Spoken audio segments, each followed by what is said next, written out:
وہ کیوں وہاں آئے نہیں، یہ بھی ایک سوالیہ نشان ہے۔ انہیں پتہ تھا چین، روس، ایران پاکستان کا ساتھ دے گئے، پاکستان کا ایک موقف ہے، پاکستان کا ایک بھرپور کردار ہے۔ اس خاص طور پر انخلا کے حوالے سے جو لوگوں کو وہاں سے نکالا ہے، پاکستان نے ایک مثبت کردار ادا کیا ہے، پاکستان مثبت کردار ادا کرنا چاہتا ہے۔ پاکستان نے عبوری حکومت کو تسلیم کرنے میں بھی جلد بازی نہیں کی، بلکہ یہ اعلانیہ جاری کیا کہ جب تک بین الاقوامی معاملات جو ہیں وہ یعنی بین الاقوامی منظر جو ہے وہ صاف نہیں ہوگا، اس وقت تک ہم بھی تسلیم نہیں کریں گے، ہم سب کو دیکھ کے اس پر فیصلہ کریں گے۔ لیکن ایک برادر ملک کی حیثیت سے امداد خوراک کے حوالے سے یا کسی اور حوالے جو ہم کر سکتے ہیں، جتنی ہماری اوقات ہے وہ ہم کریں گے، ہم امن اور سلامتی کے لیے ہم ان کا ساتھ دیں گے، اس کے لیے کیا، لیکن اس کے علاوہ نہیں کیا۔ اب جو انہوں نے کہا ہے کہ سب نے ایک رائے کا اظہار کیا کہ تعمیر نو میں سب مل کے حصہ لیں، جسے تباہ کیا اس کا زیادہ حصہ ہونا چاہیے، اور انہیں یہ بھی مطالبہ کیا ہے کہ جو امریکہ نے جو فنڈ منجمد کر دیے ہیں، کیونکہ اگر ماضی میں آپ دیکھیں تو جو امریکہ کی اشیر بعد پر حکومت قائم تھی اشرف غنی کی، اس کا سارا خرچہ جو تھا، خرچ وغیرہ جو تھا، اس کا نفع نقصان جو ہے اس کی ذمہ دار امریکہ بہادر تھے، بلکہ 75% فنڈز بھی وہ مہیا کر رہے تھے۔ اور اب صورتحال یہ کہ اگر عبوری حکومت وہاں آئی ہے، امریکہ وہاں سے آ گیا، اتحادی فوجیں باہر نکل گئیں، تو اب کیا ہے کہ اب ان کے فنڈز جو ہیں منجمد کر دیے گئے۔ اگر یہی رہا، ایسے ہی مطلب رویے رہے، تو معاملات خراب ہو سکتے ہیں، اس لیے کہ وہاں معاشی بحران پیدا ہوگا، وہاں ظاہر ہے کہ معاملات جو ہیں، حالات جو ہیں ابھی عام ملکوں جیسے تو نہیں ہیں۔ اقوام متحدہ اپنا کام کرا، اس نے ایک فنڈز بنایا جنیوا میں، وہ اکٹھا کر رہا ہے ان کی مدد کرنے کے لیے۔ اسی طرح یورپی یونین بھی کہہ رہے ہیں کہ یورپی یونین کہہ رہے ہیں کہ حقیقت ہے عبوری حکومت، لہٰذا ان سے رابطہ رکھنا چاہیے، اور رابطے سے ہی بات آگے بڑھے گی، رابطے سے ہی سیدھے راستے ہوں گے، تاکہ خوشحالی کی اور ترقی کی راہیں جو ہیں وہ استوار کی جا سکیں، اور ان کو بھی بین الاقوامی دھارے میں لایا جا سکے۔ اب یہ معاملات جو ہیں انڈر ڈسکشن ہوئے ہیں، امید یہی ہے کہ آنے والے وقتوں میں جو ہے یہ سارے معاملات سیدھے ہو جائیں گے۔ تمام دنیا کے ماہر اقتصادیات کہہ رہے ہیں کہ معاشی معاملات، معاشی دیوالیہ پن جو ہے وہ افغان قوم کے لیے بڑا مصیبت ڈھا سکتا ہے۔ اسی طرح وہ کہتے ہیں کہ انسانیت کے حوالے سے جو ہے انسانی بحران جو ہے وہاں پہ وہ خاص طور پہ خانہ جنگی کا کوئی ایسا حوالہ نہیں بننا چاہیے کہ برادریاں آپس میں ٹکرا جائیں، سب کو مل کر چلنا چاہیے۔ جیسے انٹرنیشنلی سب سوچ ایک کر رہے ہیں کہ سب مل کے اس کی تعمیر نو میں حصہ لیں، اسی طرح جو افغانستان کی سرزمین پر موجود ہیں، جو برادری ہیں، جو قومیں ہیں، وہ سب مل کر اپنی مملکت کے لیے، اپنی ریاست کے لیے، اپنی عوام کے لیے مل کر کام کریں اور معاملات کو سدھارنے کا باعث بنے، نہ کہ اس میں رکاوٹ کا۔ امید ہے، کیونکہ گزشتہ دنوں وزیر خارجہ جو ان کے متقی جو ہیں، انہوں نے بھی ایک پریس کانفرنس کی، انہوں نے کہا ہماری کوشش ہے کہ ہم دنیا کے معیار پر پورا اتریں گے، اور ہم یہ بتائیں گے کہ ہمیں حکومت کرنی آتی ہے۔ ٹھیک ہے، ہم منتخب حکومت نہیں ہیں، لیکن ہم اس راستے پہ جلد مطلب ہم ہموار کرنے میں کامیاب ہو جائیں گے اس راستے کو کہ یہاں ایک منتخب حکومت ہوگی، اور ہم تمام معاملات کو مشاورت سے حل کرنے کی کوشش کریں گے۔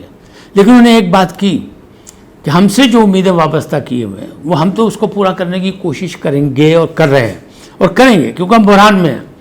لیکن جو انٹرنیشنل دنیا سے ہمیں توقعات ہیں انہیں چاہیے کہ وہ بھی تعاون کا ہاتھ بڑھائیں، جس سے یورپ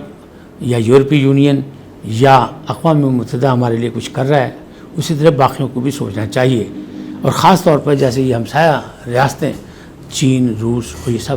اب ماضی کی طرح اکیلا نہیں چھوڑا جا سکتا۔ اگر افغانستان کو اکیلا چھوڑا گیا تو اس پر میں اور آپ تو شاید متفق ہوں، لیکن تمام عالمی جو لیڈران ہیں، خاص طور پہ یہ بھی شنگھائی کانفرنس میں جو بات چیت ہوئی، اس کا جو نتیجہ نکلا، اس میں ایران، چین، روس اور اسلامی ریاستیں سب، تاجک وغیرہ سب اس بات پہ متفق ہیں کہ افغانستان کو اب اکیلا نہیں چھوڑا جائے گا۔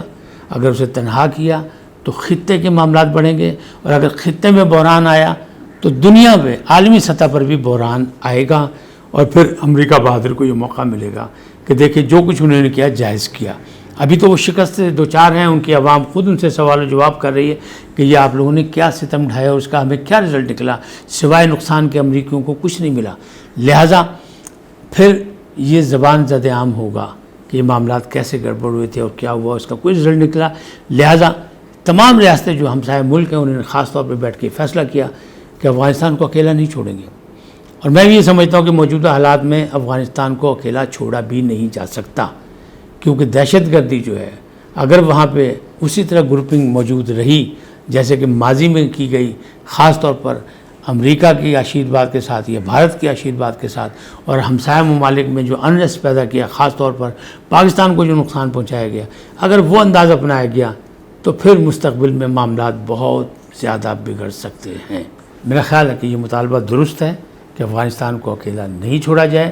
تمام دنیا کے جو اہم ممالک ہیں، چاہے اس میں جرمنی ہو، چاہے یورپی یونین ہو، چاہے اس میں ہالینڈ ہو، چاہے اس میں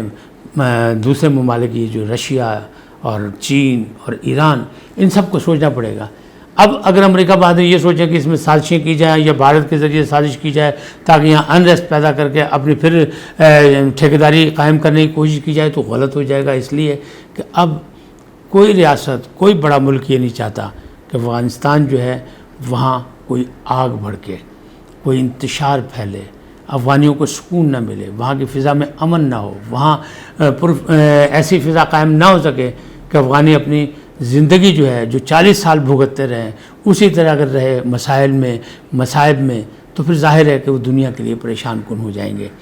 انہوں نے عبوری حکومت نے یقین دہانی کرائی ہے کہ نہ منشیات کا یہاں سے کاروبار ہوگا، نہ اسلحے کا کاروبار ہوگا، لیکن ہم اپنی حکومت کو مستحکم کرنے کے لیے مشاورت کریں گے، تمام گروپوں کو ساتھ لے کے چلیں گے تو دنیا بھی ہماری توقعات پہ پورا اترے.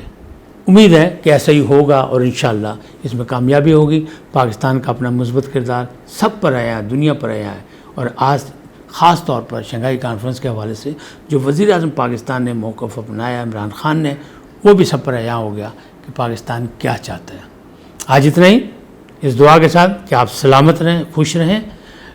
INN کو سبسکرائب کریں، لائک کریں، اپنی رائے کا اظہار کریں. اجازت دیجیے، اللہ نگہبان.